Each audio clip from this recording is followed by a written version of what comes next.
બાપ રામ લક્ષ્મણને લઈ વિશ્વામિત્રજી તપોવનમાં જાય. એમાં રાક્ષસોની જનેતા તાડકા સામે આવી. વિશ્વામિત્રજી કે રાઘવ, આ તાડકા છે રાક્ષસોની જનેતા. એક જ બાણે તાડકાને મારી એટલું નહીં બાપ, તાડકાનું તેજ પ્રભુના તેજમાં સમાયું. જેટલા રાક્ષસોને ભગવાને માર્યા ને એ કોઈ મર્યા નથી, એ બધા તરી ગયા. એનું તેજ પ્રભુના તેજમાં સમાયું છે.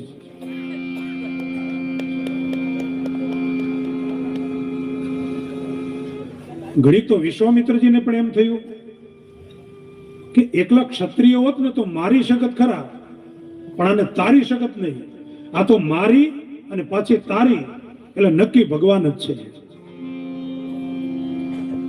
ભગવાન જાણી ગયા કે બાપુને ખબર પડી ગઈ લાગે છે. એટલે વિશ્વામિત્રજીને ચક્કરમાં નાખવા માટે ભગવાન પતંગિયાની પાછળ દોડે, સસલાની પાછળ દોડે, હરણાની પાછળ દોડે. ઘડીકમાં તો પાછું એમને એમ થયું કે પતંગિયાની પાછળ દોડે આને ભગવાન કહેવાય. અને પછી આશ્રમમાં પધારે. આશ્રમમાં ઘણા દિવસ ભગવાન રોકાયા, પણ વિશ્વામિત્રજી યજ્ઞનું આયોજન કરતા નથી. ભગવાનને સામેથી કહેવું પડ્યું કે બાપજી, તમે યજ્ઞનું રક્ષણ કરવા અમને લઈ આવ્યા, તો યજ્ઞની શરૂઆત કરો. ત્યારે વિશ્વામિત્રજી કહે છે કે કોઈ તપ કરે, કોઈ જપ કરે, કોઈ યજ્ઞ કરે, કોઈ સાધના કરે. શું કામ? ઈશ્વરને મેળવવા માટે. બરાબર કે હા? તો કે મને રામ મળી ગયા, મારે યજ્ઞ કરવાની શું જરૂર? ત્યારે રામચંદ્ર ભગવાને કહ્યું કે જે સાધન કરતા કરતા તમને સાધ્યનો પ્રાપ્ત થાય, ઈશ્વરની પ્રાપ્તિ થાય, એ સાધન ક્યારે છોડવું નહીં. તમને માળા કરતા કરતા ઈશ્વરની પ્રાપ્તિ થાય તો માળા એ તમારું ભજન છે. ભજન કરતા કરતા ઈશ્વરની પ્રાપ્તિ થાય તો ભજન ક્યારે છોડવું નહીં. કથા ગાતા ગાતા, સાંભળતા સાંભળતા ઈશ્વરની અનુભૂતિ થાય તો એ મારે કોઈ દી છોડવો નહીં. તમે યજ્ઞ શરૂ કરો. અને વિશ્વામિત્રજી યજ્ઞની શરૂઆત કરી. ભગતિ સહિત મુનિ આહુતિ દિનહા, એક પછી એક આહુતિ અપાવવા લાગી. યજ્ઞના ધુમળ આકાશમાં ગયા. અને મારીચને સુબાહુ વિઘ્ન કરવા માટે આવે. રામ લક્ષ્મણ ધનુષ્ય બાણ લઈને ઉભા છે. મારીચને સુબાહુ આવ્યા. મારીચને ભગવાને ફણા વગરનું બાણ માર્યું. એટલે 400 ગામનો દરિયો ઓળંગીને વગર ટિકિટે લંકામાં. ભગવાનને ખબર છે કે આની આગળ મારે જરૂર પડવાની, એને લંકા મોકલી દીધો. સુબાહુને અગ્નિનું બાણ મારી આકાશમાં સળગાવી નાખ્યો. વિશ્વામિત્રજીનો યજ્ઞ પૂરો થયો. ભગવાન થોડા દી રોકાય છે. પછી વિશ્વામિત્રજી કે રાઘવ, મારો યજ્ઞ તો પૂરો થયો બાપ, પણ જનક રાજા ધનુષ યજ્ઞ કરી રહ્યા છે. આવો બાપ, હું યજ્ઞ કરતો તો મારીચ અને સુબાહુ વિઘ્ન કરતા, જનક રાજા યજ્ઞ કરી રહ્યા છે. એમાં રાવણ અને બાણાસુર જેવા વિઘ્ન કરે, તો આવો બાપ, એ યજ્ઞ પણ પૂરો થાય, આપણે જનકપુર જઈએ. જો વિશ્વામિત્રજી એવું કહ્યું હોત કે સીતાજીના સ્વયંવરમાં જવાનું, તો રામ જાત નહીં. અમારા પિતાએ યજ્ઞનું રક્ષણ કરવા મોકલ્યા, પણ ધનુષ્ય યજ્ઞમાં જવાનું છે. અને કોઈ પણ સારું કામ હોય ને એની પાછળ આપણે યજ્ઞ શબ્દ વપરાયો છે. જો નેત્ર યજ્ઞ, રક્તદાન યજ્ઞ, સારા સારા જે કામ હોય ને એની પાછળ આપણે યજ્ઞ શબ્દ વાપર્યો છે. એટલે ધનુષ્ય યજ્ઞમાં જઈએ. રામ લક્ષ્મણને લઈ અને વિશ્વામિત્રજી બાપજી જનકપુર જવા માટે પ્રસ્થાન કરે છે. રસ્તામાં નીરવ શાંત એક આશ્રમ છે. ચકલું પણ ફરકતું નથી. પથ્થર દે એક નારી પડી છે. ભગવાન રામ વિશ્વામિત્રજીને પૂછે, બાપજી આ કોનો આશ્રમ છે? બોલે, પ્રભુ આ ગૌતમ મુનિનો આશ્રમ છે. ગૌતમ મુનિ અને અહલ્યા અહીંયા નિવાસ કરતા હતા અને ઇન્દ્ર મોહિત થયો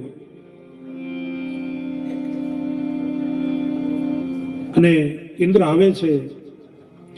ગૌતમ ઋષિ વહેલા સ્નાન કરવા માટે જાય. બ્રહ્મ મુહૂર્ત થયું નતું, પણ ઇન્દ્ર બધી યોજના બનાવી અને ઋષિ સ્નાન કરવા માટે જાય. ગંગા મૈયાએ કહ્યું કે હે ઋષિ, હજી બ્રહ્મ મુહૂર્ત થયું નથી. અને પાછા આવે ત્યાં તો અહલ્યા અને ઇન્દ્રને જોયા અને ઋષિને ક્રોધ આવ્યો. ઇન્દ્રને કહ્યું કે તું મોટા યજ્ઞો કરી પુણ્ય કમાઈ અને ઇન્દ્ર બન્યો, જાત અને શ્રાપ આપો, તારા શરીરમાં 1000 છિદ્રો પડશે, 1000 છિદ્રોમાંથી પુણ્ય બધું ખલાસ થશે અને તું પાછો ધરતી પર આવીશ. અહલ્યાને કહ્યું કે તું પથ્થર દેહ થઈ, તું ઓળખી ન શકી, જાત અને શ્રાપ આપો તો પથ્થર દેહ થઈ જઈશ. પછી સાહેબ અહલ્યા અને ઇન્દ્ર ગૌતમ ઋષિના ચરણમાં પડ્યા, કંઈક ફેરફાર કરો. ત્યારે કહ્યું કે તારે પથ્થર દેહ તો થવું જ પડશે, પણ આ રસ્તે મારો રામ નીકળશે અને એની ચરણ રસ તારી અંદર ઉપર પડશે ને એટલે તારામાં ચૈતન્ય પ્રગટ થશે અને પછી તું પતિ લોકમાં આવીશ.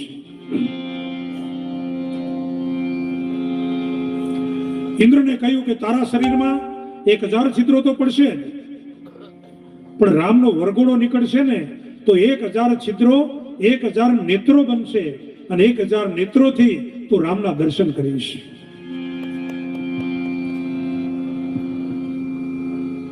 વિશ્વામિત્રજી કે રાઘવ, તમારા ચરણ રજની અભિલાષા અહલ્યા કરે છે. એક એક મર્યાદાનું પાલન કર્યું ભગવાને કે અમે ક્ષત્રિય છીએ, આ ઋષિ પત્ની છે, અમારાથી એને ચરણ ન અડાડાય.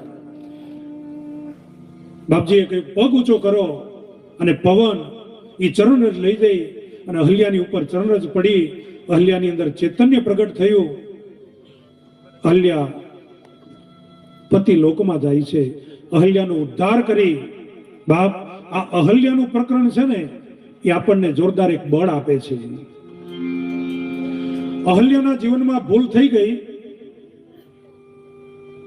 એ આશ્રમની અંદર પડી હોત ને તો ભગવાન અંદર ન જાત, પણ પથ્થર દેહ થઈને બહાર પડી, આશ્રમની બહાર. જેટલા લોકો નીકળે ને એ બધાય ધૂળ ઉડાડતા, આ પાપી છે, આણે ભૂલ કરી છે, આ પાપી છે. પણ અહલ્યાને એમ થયું કે ભલે લોકો મને પાપી કે, પણ એ ધૂળની અંદર મારા રામની ચરણરજ આવી જાય ને તો મારો ઉદ્ધાર થઈ જાય. બાપ, ભૂલ થઈ જાય ને ચિંતા નહીં કરવી બાપ, એનો પસ્તાવો કરી નાખીએ. પગ કિચડમાં પડી જાય એને કાપી ન નખાય, એને પાછું ધોઈ નાખો ને તો હરખું થઈ જાય પાછું. એમ જીવનમાં કદાચ કંઈક ભૂલ થઈ ગઈ હોય તો એનો પસ્તાવો કરી નાખીએ. બાપ, હતું એમને પાછું થઈ જાય.